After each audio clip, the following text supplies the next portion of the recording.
Olá, uma boa tarde. A Conferência Episcopal Portuguesa nomeou recentemente Isabel Alçada Cardoso como diretora do Secretariado Nacional da Pastoral da Cultura. Nos próximos minutos, olharemos com a nova responsável para este setor da Igreja Católica. Antes, acompanhe alguns acontecimentos que marcam a atualidade informativa. Começamos pela Semana do Papa Leão XIV. La pace sia con tutti voi. Pater et Filius et Spiritus Sanctus. Amen. Grazie a tutti voi. Buona domenica a tutti.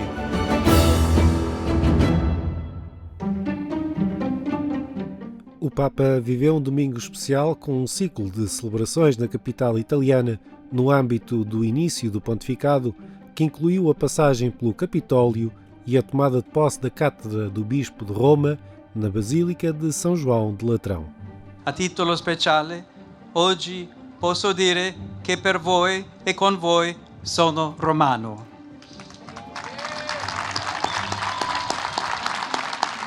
Signor Sindaco, auspico che Roma, ineguagliabile per la ricchezza del patrimonio storico e artistico, si distingua sempre anche per quei valori di umanità e civiltà che attingono dal Vangelo la loro linfa vitale.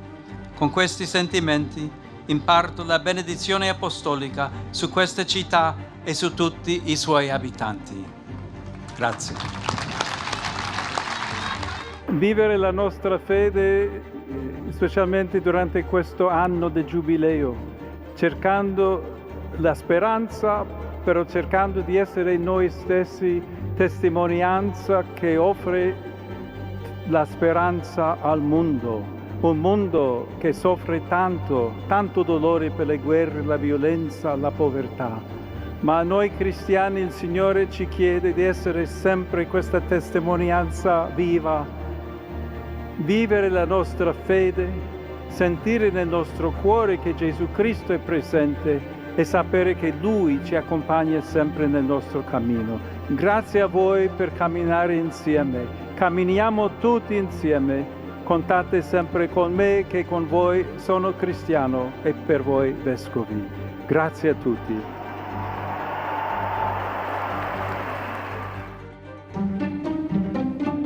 No fim da celebração em Latrão, Leão XIV seguiu em carro aberto até à Basílica de Santa Maria Maior para rezar diante do ícone de Maria, Salus Populi Romani, e junto ao túmulo do Papa Francisco, antes de se dirigir à varanda de novo para saudar a multidão. E sono molto felice di trovare tutti voi qui e vi ringrazio di cuore.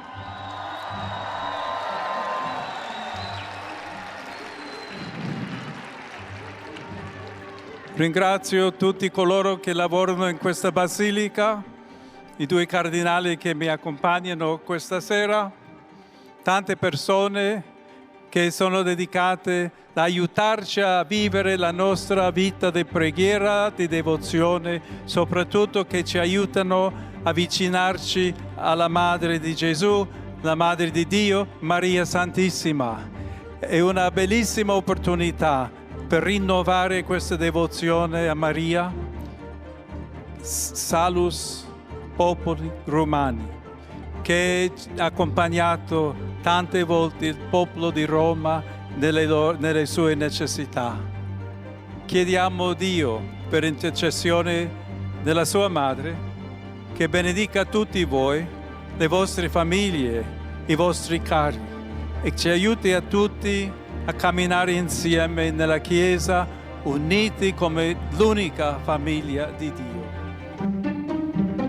Nos 10 anos da encíclica ecológica e social Laudato Si, de Francisco, o Papa Leão XIV dirigiu-se à rede de universidades para o cuidado da casa comum, reunida na Universidade Católica do Rio de Janeiro. Sé que van a ser un trabajo sinodal de discernimiento como preparación para la COP30.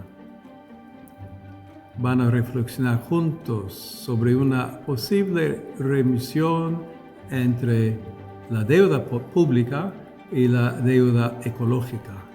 Una propuesta que el Papa Francisco había sugerido en su mensaje para la Jornada Mundial de la Paz. Y en este año jubilar, año de esperanza, es tanto importante este mensaje. La pace sia con tutti voi. Pater et Filius et Spiritus Sanctus. Amen. Grazie a tutti voi. Buona domenica a tutti.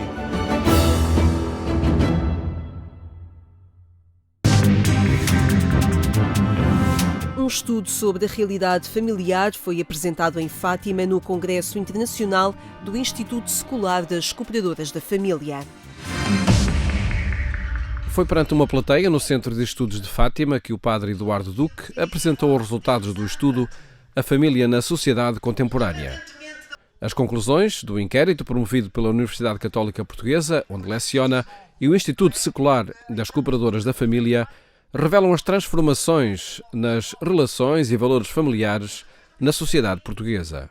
A família dos tempos de hoje, a família contemporânea, é uma família que dá primazia aos afetos e à realização pessoal. Isto não acontecia em tempos idos.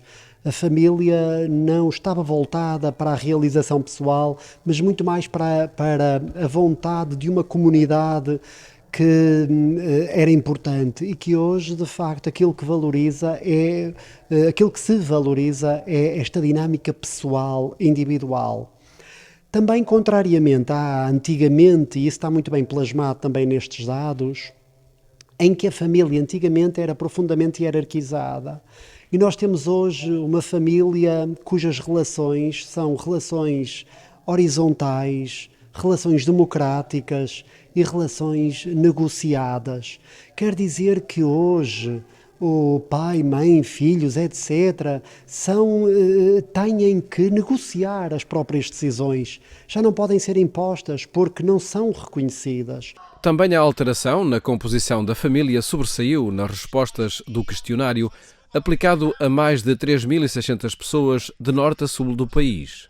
Hoje há uma diversidade de famílias, há uma pluralidade de formas familiares. Não podemos esquecer isto e nós não podemos deixar ninguém de fora, porque todos devem ser incluídos, integrados na Igreja que amamos. E o Evangelho também é para toda essa pluralidade de formas familiares. Na atualidade, as famílias confrontam-se com diferentes adversidades que o inquérito procurou saber, destacando-se a dificuldade em fazer o equilíbrio entre o trabalho e a família. E quando se pergunta às pessoas quais é que são os grandes desafios, o primeiro desafio que aparece é precisamente este, é como é que eu concilio a minha vida familiar com todos os desafios que me são colocados no trabalho, ou às vezes até em 2 ou 3 trabalhos que eu tenho que ter para conseguir pagar as minhas contas, mas também tenho uma família. Como é que eu vou conciliar isto? As pessoas sentem-no na pele, não é? E sofrem por isso, e muitas vezes até há um certo prejuízo familiar para não deixar para trás a sua vida profissional, porque sabem que é a vida profissional que lhes paga as contas. O estudo mostrou também a percepção que a sociedade portuguesa tem das cooperadoras da família e a ação que desenvolvem.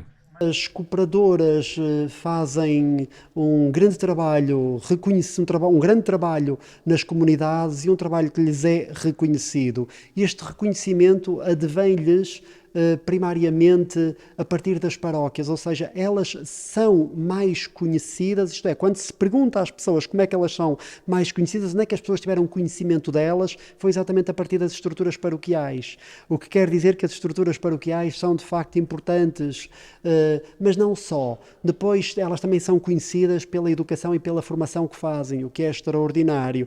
A partir das conclusões do estudo, o Instituto Secular das Cooperadoras da Família pretende agora trabalhar em formas de atender à realidade familiar de hoje, revendo modos de atuação.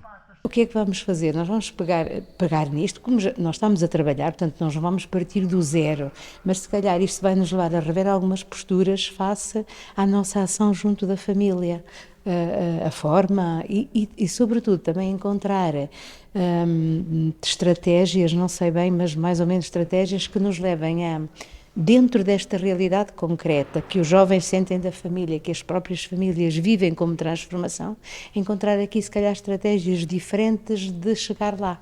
A apresentação do estudo inseriu-se no Congresso Internacional do Instituto Secular das Cooperadoras da Família, no âmbito da celebração dos 100 anos de ordenação sacerdotal do padre Joaquim Alves Brás. Esta é uma das iniciativas que marcam este ano jubilar. O Padre Brás para nós é de facto, é o nosso fundador, é para nós modelo de espiritualidade, nós damos continuidade ao seu legado que nos deixou. O Padre Brás tinha de facto uma intuição muito grande, que era, se cuidarmos da família, isto impacta na sociedade, nos jovens, na igreja. E este é o grande carisma das cooperadoras, é o cuidado da santificação da família que herdamos dele. Família que durante o Congresso esteve em análise em vários workshops, onde foi olhada sobre diferentes perspectivas, como a sociológica. A família ocupa um lugar crucial, mesmo se ela já não é, diríamos, um órgão que tenha o monopólio, de alguma forma, do processo de socialização dos indivíduos. Ou seja, a missão da família é cada vez hoje mais partilhada com outros dinamismos na sociedade. E, nesse sentido, refletir com a família, ou melhor, refletir sobre a família implica refletir sobre ela com as outras instituições na sociedade, na sua dimensão política, educacional e, portanto, de alguma maneira, eu diria que é preciso voltar a pensar a família nesse diálogo com o espaço público e não apenas fugir um pouco a um certo estereótipo de pensar a família apenas na lógica do privado, daquilo que é a nossa vida privada. Atravessados pelo amor e pela esperança, cuidar as famílias como o Padre Brás. Foi o mote do Congresso Internacional, que decorreu entre 17 e 18 de maio. Durante os 2 dias, a iniciativa procurou fazer uma leitura atual do pensamento do fundador das Cooperadoras da Família, trazer um olhar sobre a realidade atual das famílias e sugerir orientações pastorais. Mais conteúdos disponíveis no portal de informação da Agência Eclésia. Recebemos agora Isabel Alçada Cardoso, diretora do Secretariado Nacional da Pastoral da Cultura. Olá, Isabel, boa tarde, bem-vinda. Olá, boa tarde. E muitos parabéns pela nova responsabilidade deste secretariado que tem já 22 anos de existência. Este trabalho, este olhar que a Igreja Católica decidiu em 2003, concretamente, olhar para esta área, para a cultura. Eu perguntava-lhe, Isabel, de que forma é que este olhar da Igreja perante a cultura, perante os artistas, se deve desenhar, se deve edificar e também apresentar na sociedade? A cultura é, como sabemos, uma criação humana e a cultura, o grande objetivo da cultura é, no fundo, tornar os homens e as mulheres mais homens e mais mulheres, uma humanização. Nós podemos olhar para a cultura como numa perspectiva mais da cultura humanística, uma cultura mais como uma erudição, ou seja, mas também a cultura tem a ver com a perspectiva das ciências sociais, que é a cultura que atravessa todos, ou seja, dos nossos hábitos, dos nossos costumes, e que de alguma forma é esta dimensão que os homens e as mulheres vão construindo para num caminho para a sua felicidade, com este numa relação depois com os construtores, digamos assim, com os artífices de cultura, que tanto podem ser músicos, escritores. Em última análise, podemos dizer que todos são artífices de cultura, ou seja, não só os âmbitos específicos. Obviamente que na perspectiva das humanidades vamos encontrar várias dimensões, designadamente na literatura, no cinema, na pintura, nas artes plásticas, etc. Mas todas essas dimensões, em última análise, aquilo que pretendem transmitir é uma vida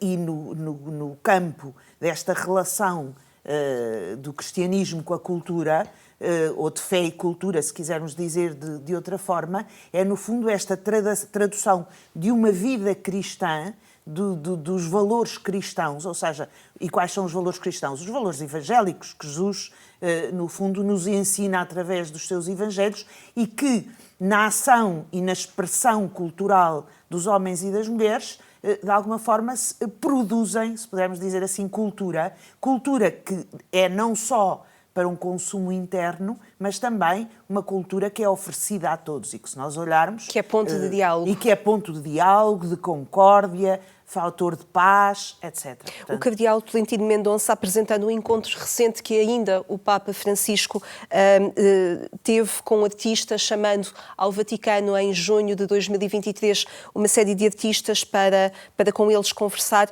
O cardeal Tolentino Mendonça, apresentando esse encontro, ele falava na importância de renovar a amizade entre a Igreja e os próprios artistas, de alguma forma relançar a experiência da Igreja como amiga dos artistas. Que lugar pode ter o Secretariado Nacional da Pastoral da Cultura nesta renovação da amizade? Esse aspecto que o Dom José Tolentino falou e que agora cita é fundamental, porque, de facto, a amizade é algo que muitas vezes é esquecido.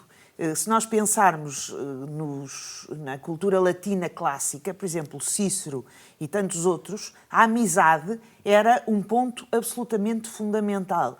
E nós vamos ver, por exemplo, como Santo Agostinho vai, de alguma forma, dar uma reviravolta, ou uma viragem, nesta concepção da amizade, porque vai fundar a amizade precisamente na amizade que Jesus Cristo estabeleceu, ou seja, a unidade, a amizade, e esta relação com os artistas é precisamente, e com os artistas neste campo mais vasto, não só das artes plásticas, literatura, cinema, etc., é fundamental, ou seja, este diálogo também com aqueles mesmos que não são crentes, diálogo entre crentes e não crentes, e vemos todo o trabalho que, por exemplo, o Pontifício Comitê, anteriormente, da Cultura, a Comissão Pontifícia da Cultura, peço desculpa, promoveu, por exemplo, naqueles diálogos que fazia entre crentes e não crentes. O Átrio dos Gentios, por exemplo. Exatamente, é absolutamente fundamental, porque a construção, e é algo que se constrói,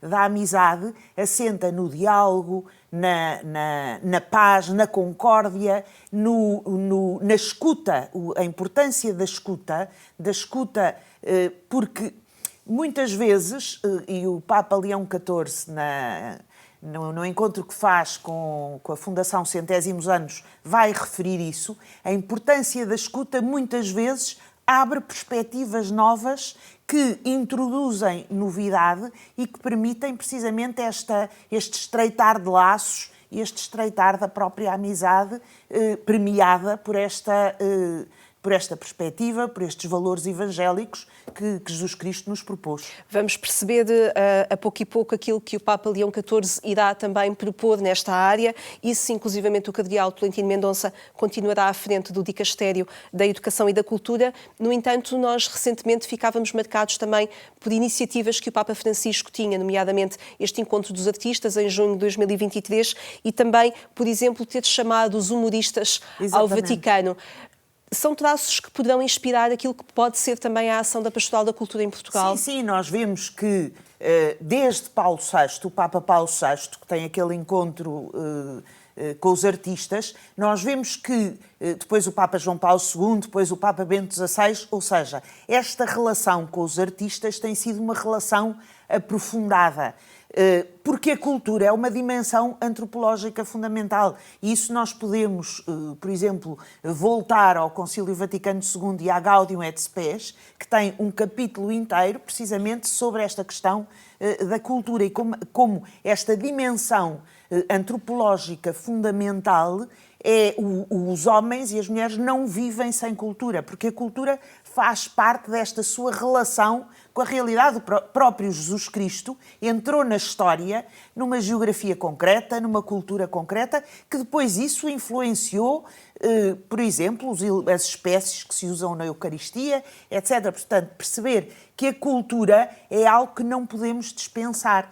A cultura cristã é a cultura premiada pelos valores do Evangelho, que não é uma cultura de um grupo restrito, mas é uma cultura que é para todos, ou seja, o cristianismo nasce para todos, como uma proposta para todos. A própria palavra católica quer dizer isso. Mesmo, universalidade. E neste sentido é a perspectiva que, de alguma forma, os vários papas têm implementado. O próprio Dom José Tolentino Mendonça o tem feito desde que está primeiro no Pontifício Comissão da Cultura e agora à frente do Dicastério, e neste sentido é a única forma possível de estarmos no mundo, de estarmos pertencendo à Igreja diante de todos, porque de facto a escuta e o diálogo e este contributo para a concórdia e para a paz são absolutamente fundamentais nos dias de hoje. E a cultura tem uma função primordial e fundamental nessa concretização. Nessa concretização, exatamente. Importará perceber também se a Jornada da Pastoral da Cultura, por exemplo, será algo a continuar. Importa perceber também que relação a manter com os referentes da Pastoral da Cultura nas diferentes dioceses. Será algo a dar continuidade agora nos próximos... Sim, esses dois elementos são absolutamente fundamentais. Em primeiro lugar, esta relação que em 2003, quando eu comecei, quando era ainda a Comissão Episcopal da Cultura, e o Sr. Dom Manuel Clemente juntou um primeiro grupo e começámos. A primeira coisa é, no fundo, um diálogo entre todos os responsáveis e que, de alguma forma, promovem a cultura nas dioceses e nos locais. Isso é absolutamente fundamental, porque isso permite-nos fazer um trabalho sinodal, em conjunto e, de alguma forma, ajudar-nos uns aos outros nesta promoção da cultura e, em particular, uma cultura premiada pelos valores evangélicos. E depois, a partir daí, também criar estas pontes com o exterior, e as jornadas têm essa perspectiva, ou seja, um cruzamento de vias, das vias intra-eclesiais com as vias extra-eclesiais, se pudermos dizer. Sim. E, no fundo, promover esse diálogo. Depois, provavelmente, outras coisas se farão, mas, para já, esses dois momentos são absolutamente fundamentais para iniciar o trabalho no âmbito do Secretariado Nacional da Pastoral da Cultura. Muito bem, acompanharemos então esses próximos passos e essas atividades que irão a pouco e pouco ser apresentadas. Muitíssimo obrigada pela sua presença no nosso programa. Muito obrigada e um bom dia. Obrigada, igualmente a si também. Obrigada. Obrigada a si também por ter estado connosco. Amanhã encontramos-nos aqui na RTP2 pelo mesmo horário, ou então procure-nos no portal de informação, sempre atualizado, agência.eclesia.pt. Desejamos-lhe uma excelente tarde. Até amanhã, se Deus quiser.